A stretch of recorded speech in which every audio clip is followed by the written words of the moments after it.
Well, hello guys. This is a quick update video, specifically about important information concerning LastPass, any of the managed clients that are using LastPass. So, I guess unless you've been living under a very solid rock in a good hole in the ground, you would have known or would have gotten word somehow through media and whatnot that there has been a security breach reported to LastPass. Right. Okay, so right off the bat, with all the information available to us, there is no immediate danger to our MSS or managed clients, okay? Right. And that is one of the reasons why we didn't just jump on this and go crazy. We wanted to make sure that we configure everything out properly and that, like anything that is published in the news, is properly vetted, and we have a thorough understanding of things before we had a response from our side. So let's dive right into it, David. Yeah.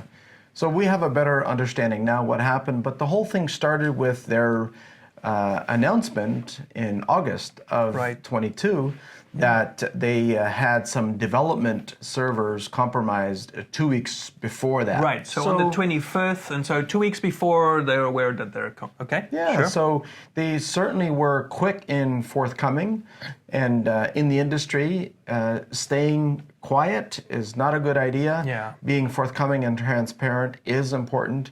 And LastPass did some things right. In other areas, we believe they did not share sufficient information.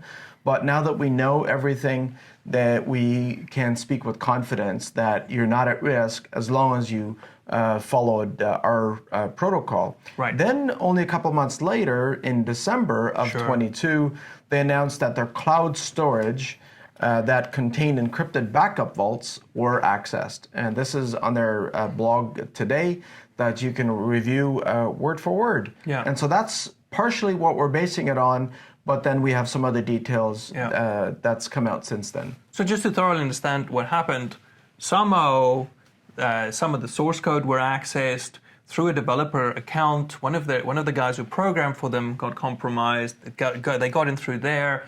And at that point, they said, well, we don't see any further malicious activity.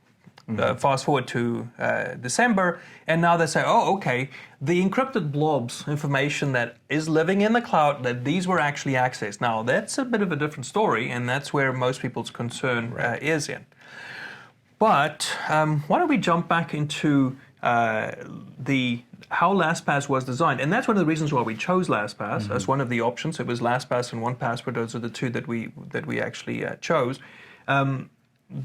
That proved to actually hold true under an attack like this. So maybe good to just explain that. Right.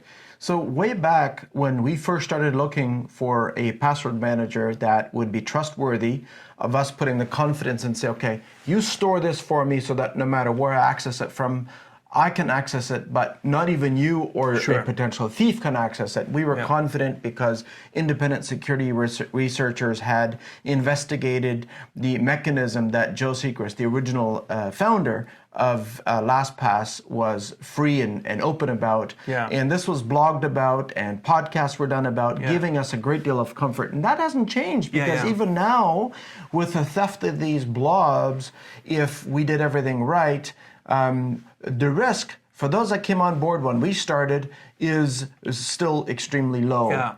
It's only the very early adopters before the keyboard derivation setting moved away from a default of 1. There's more technical detail on this online if you're interested about that. But keep in mind that by the time we onboarded any of our managed clients, the default setting was already at 100,100, which meant that when you typed in your password, there was 100,100 iterations before it was sent to LastPass. And that makes it that much stronger for a thief to ever be able to crack it. Yeah, right. And I think they coined this zero knowledge architecture, which is exactly what you need. And so really, even with this information available, if your settings were set properly and you used it properly and you used a strong password in order to protect it properly, it would take something, what did you say, around 200 years, even with a modern GPU, and electricity costs would be like $1.5 million US. So it's still not an immediate risk for anyone there. Right. But that said, it's still not nice that what came to light is that not all of the aspects of those fields were encrypted with that same encryption. Now, was that when that decision was made, where that came in, we're not 100% certain, but it might be with the fact that LastPass was bought by another company and, whatever the history is there, right? This is definitely a black eye. Part of LastPass is that while the password, the most important piece of information, was properly encrypted, the URL of an entry was not. Yeah, so what's the consequence of that? Is that this is now about, they know that this specific user has these following accounts. They don't have the password from it, they just know that they have these accounts. And so now, if you did not use your password manager properly, like now they can do credential stuffing, because if you're reusing passwords and so forth, that becomes a risk, as well as phishing attacks, right? Now they know someone has an account with this guy and an account with that guy, so now they could try to phish. Good news is that if you followed the training that we provided properly, this would not be a risk to you. And secondly, if you're behind an ADAM1 zero trust connectivity environment, the chances of you getting phished it's near zero. Okay, that's very, very, very, very low risk. So there's no immediate risk that we see there. That's right. But let's talk about 1Password versus LastPass and the plans forwards. Right. So at the time when we originally investigated, LastPass and 1Password came on the scene roughly at the same time.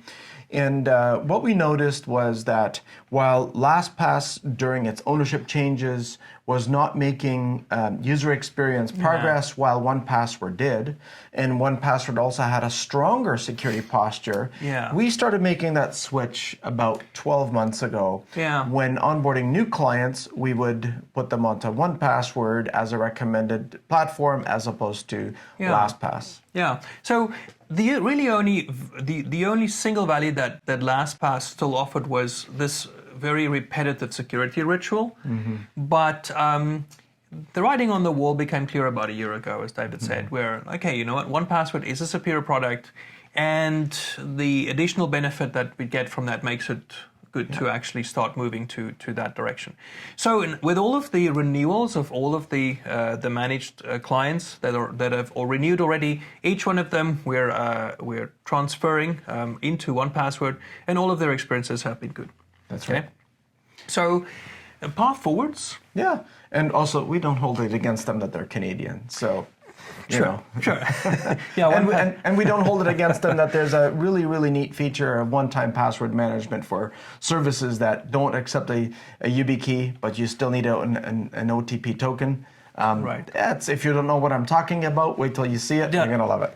Absolutely.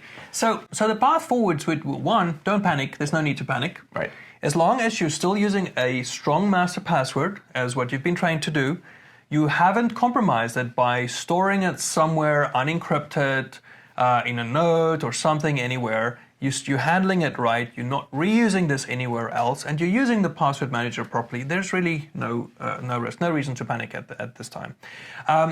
And it's better to just, we'll move you into 1Password when we do a renewal for anyone that is on LastPass. If you really want to move earlier, fine, contact us. We are there available to help you to do that, okay? But at your time of renewal, that's basically how we've been transitioning clients over, is move them into 1Password and do it with one of our teams so that you don't perhaps make a mistake. Because when you transition from 1Password manager to another, you are a little bit at risk. So let's just make sure that we do that properly, just so that any risk that in that time of moving, that risk is properly mitigated, that there's no problems there. I guess that's the bulk of it. More information in the article that is with this video. The good news is that we are on the lookout for you. We got your backs. And then, if there's anything else. Jump into our support team. Right. And we'll be right there to help you out. Okay, very good. Okay, blessings. Bye-bye.